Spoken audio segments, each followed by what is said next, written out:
Hello everyone, welcome back to Try and Taste Kitchen. આજે હું તમારી સાથે શેર કરીશ બેકરીમાં મળે એવા જ જેનું એક એક લેયર તમે ગણી શકો એવા ઘણા બધા લેયર્સવાળા પફ બનાવવાની રેસીપી. ઉપરથી એકદમ ક્રિસ્પી અને સ્વાદમાં એકદમ ટેસ્ટી એવા પફ બનાવવાનું સ્ટાર્ટ કરીએ. જો તમને રેસીપી પસંદ આવે તો વિડીયોને લાઇક જરૂરથી કરજો, શેર કરજો અને મારી ચેનલ ઉપર નવા હો તો આવી જ નવી નવી રેસીપી જોવા માટે મારી ચેનલ ટ્રાય એન્ડ ટેસ્ટ કિચનને સબસ્ક્રાઈબ જરૂરથી કરજો. સબસ્ક્રાઈબ કરવું એ બિલકુલ જ ફ્રી છે. પફ બનાવવા માટે સૌપ્રથમ આપણે ડો બનાવીશું. તેના માટે અહીંયા મેં 1 કપ મેંદો લીધો છે. જો તમારે હેલ્ધી બનાવવું હોય તો તમે ઘઉંનો લોટનો પણ યુઝ કરી શકો છો. ત્યારબાદ આપણે સ્વાદ અનુસાર મીઠું ઉમેરીશું અને 2 ટેબલસ્પૂન તેલ ઉમેરીશું. તમે અહીંયા તેલની જગ્યાએ ઘીનો પણ યુઝ કરી શકો છો. તેલ અને મીઠુંને લોટમાં બરોબર મિક્સ કરી લેવાનું છે. તમે હાથ વડે આ રીતે મુઠ્ઠી બાંધો તો લોટ બંધાયેલો રહે છે. એનો મતલબ કે આપણું મોણ એકદમ પરફેક્ટ છે. હવે આપણે થોડું પાણી ઉમેરી સેમી સોફ્ટ ડો બનાવવાનો છે. બહુ ઢીલો પણ નહીં અને બહુ હાર્ડ પણ નહીં. તો અહીંયા મેં અડધો કપ પાણી લીધું છે. થોડું ઉમેરશું. હું તમને આગળ જણાવીશ કે મેં કેટલું પાણી યુઝ કર્યું છે. તો એકદમ સરસ સોફ્ટ ડો આપણો સેમી સોફ્ટ બનીને તૈયાર છે. હું તમને નજીકથી પણ બતાવી દઉં. આ ટાઈપની કન્સિસ્ટન્સી આપણે રાખવાની છે ડોની. તો એકદમ સરસ ડો આપણો રેડી છે. લોટ બાંધવા માટે અહીંયા મેં અડધો કપ પાણી લીધું હતું. એમાંથી તમે જોઈ શકો છો 4 થી 5 ટેબલસ્પૂન જેટલું પાણી બચી ગયું હશે. હવે આપણે ડોને કવર કરીને રેસ્ટ કરવા માટે મૂકશું 15 થી 20 મિનિટ માટે. ત્યાં સુધી આપણે સ્ટફિંગ તૈયાર કરશું. સ્ટફિંગ બનાવવા માટે અહીંયા મેં 3 મીડિયમ સાઇઝના પોટેટોને બોઇલ કર્યા છે. બોઇલ વટાણા લીધા છે 1/4 કપ, 1 ઝીણી સમારેલી ડુંગળી અને આદુ મરચાં લીધા છે. હવે આપણે પેનને ગેસ ઉપર ગરમ કરવા મૂકશું. 1 ટેબલસ્પૂન તેલ ઉમેરીશું.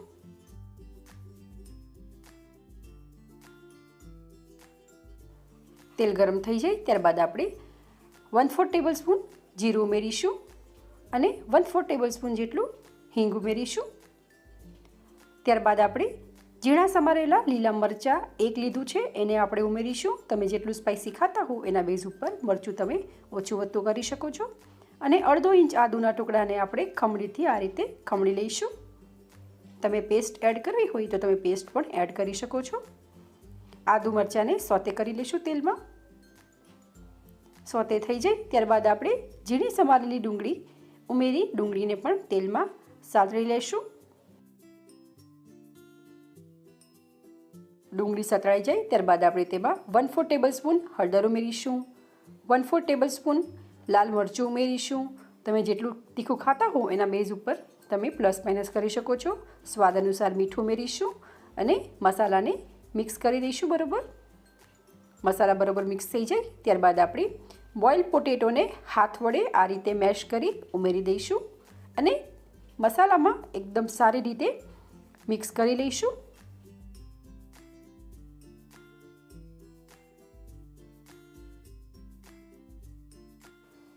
બટેટા મસાલા જોડે એકદમ સારી રીતે મિક્સ થઈ ગયા છે. હવે આપણે બાફેલા વટાણા ઉમેરી મિક્સ કરીશું.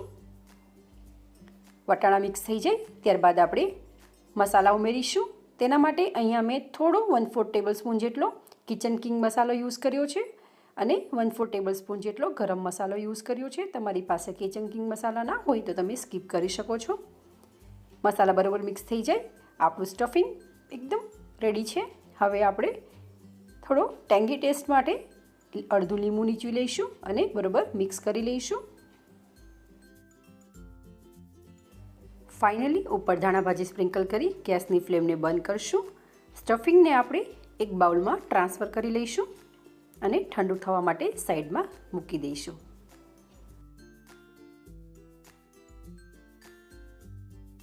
હવે આપણે એક નાનું મિક્સિંગ બાઉલ લઈશું અને મિક્સિંગ બાઉલમાં આપણે 4 ટેબલસ્પૂન કોર્નફ્લોર ઉમેરીશું.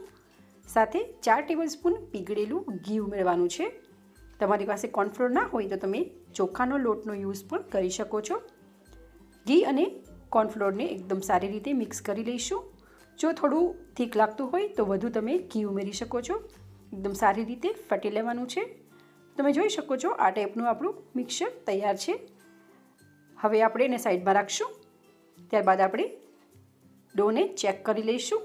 15 થી 20 મિનિટ થઈ ગઈ છે. એકદમ સારી રીતે આપણો ડો સેટ થઈ ગયો છે. ડોને આપણે મસળી લેશું. ત્યારબાદ આપણે ડોને પાટલા ઉપર લઈ આ રીતે એક લાંબો લોક તૈયાર કરશું અને એમાંથી આપણે ઇક્વલ સાઇઝના નાઇફ વડે પાર્ટ કરી લઈશું. તો તમે 6 થી 7 જેટલા તમારે કરવા હોય એટલા તમે કરી શકો છો. અહીંયા મેં 6 પાર્ટમાં ડિવાઈડ કર્યું છે. હવે આપણે આ રીતે લુવા તૈયાર કરી લઈશું.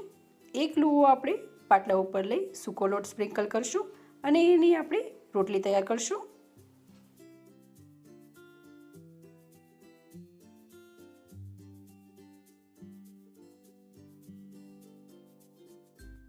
તો તમે જોઈ શકો છો અહીંયા મેં મીડિયમ બહુ પતલી પરની અને વધારે પડતી જાડી પરની એવી રોટલી વણીને તૈયાર કરી લીધી છે અને એવી જ રીતે આપણે બીજી બધી જ રોટલી વણીને તૈયાર કરી લઈશું.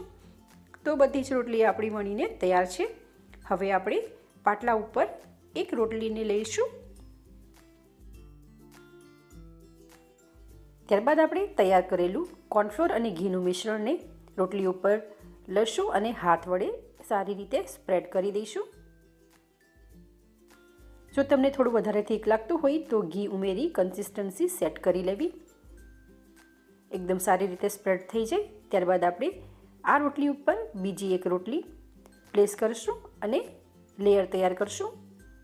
ફરીથી આના ઉપર કોર્નફ્લોરનું મિશ્રણ લગાવીશું અને એવી જ રીતે આપણે બીજી બધી રોટલીને પ્લેસ કરી લેયર્સ તૈયાર કરી દેવાના છે.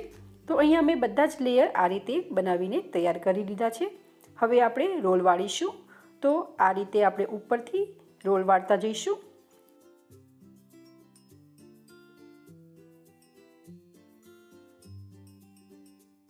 અને આપણે જો નીચેની કોર છે ત્યાં ઉપર આપણે ફરીથી કોર્નફ્લોર અને ઘીનું મિશ્રણ લગાવી સીલ કરી દેવાનું છે જેથી રોલ આપણો ખુલે નહીં. તો સીલ કરી આપણે વ્યવસ્થિત સેટ કરી દઈશું રોલને. હવે આપણે ચાકુના હેલ્પથી એના લુવા તૈયાર કરશું. આ રીતે કટ કરશું. ઇક્વલ સાઇઝમાં કટ કરવાના છે. તો અહીંયા 6 થી 7 તમે જેટલો લાંબો રોલ હોય એના બેઝ ઉપર તમારા ભાગ થશે. તો આ રીતે આપણે એક ભાગ લઈશું, એને હાથ વડે આ રીતે સેટ કરશું રાઉન્ડ અને ઉપરથી આપણે પ્રેસ કરી લુવું તૈયાર કરશું. તો તમે જોઈ શકો છો એકદમ સરસ લેયરવાળું આપણા બધા જ લુવા બનીને તૈયાર છે. એક લુવાને આપણે લઈ લઈશું, સૂકો લોટ સ્પ્રિંકલ કરીશું અને મીડિયમ થિકનેસવાળી પૂરી વણીને તૈયાર કરશું.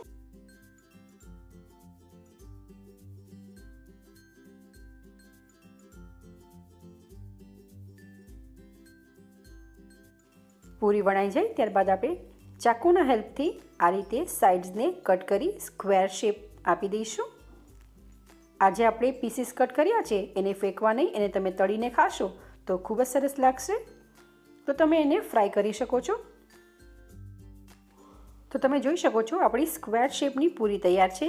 ફરીથી આપણે વણી અને થોડું પતલું કરી લઈશું. હવે આપણે આ પૂરી ઉપર સ્ટફિંગ ભરીશું. તો આપણું સ્ટફિંગ ઠંડુ થઈ ગયું છે. 1 થી 1.5 ટેબલસ્પૂન જેટલું આપણે સ્ટફિંગ ભરીશું. સ્ટફિંગ મૂકીને વ્યવસ્થિત સેટ કરી લઈશું.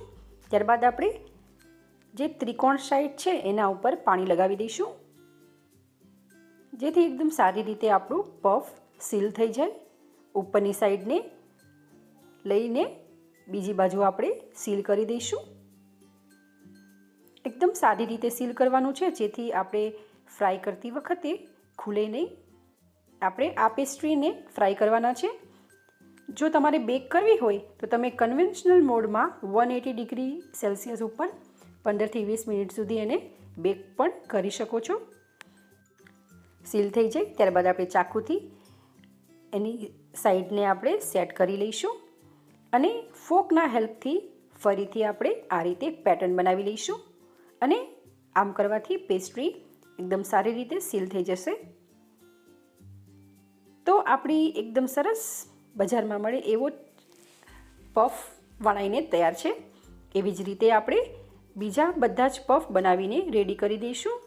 તો અહીંયા મેં આ રીતે ત્રિકોણ પણ તૈયાર કર્યા છે અને બીજી રોટલી પણ મેં આ રીતે સ્ક્વેરમાં કટ કરી લીધી છે. તમે ત્રિકોણ ના કરવું હોય તો તમે રેક્ટેંગલના શેપનો પણ બનાવી શકો. હું તમને એ પણ બતાવી દઉં. તો આપણે ફરીથી સ્ક્વેર રોટલી વણી ઉપર આ રીતે પાણી લગાવી દઈશું અને ઉપરની સાઈડને બીજી બાજુ લઈ અને સીલ કરી લઈશું. તો તમારે આ રીતે બનાવવું હોય તો તમે આ રીતે પોકેટ પણ બનાવી શકો છો.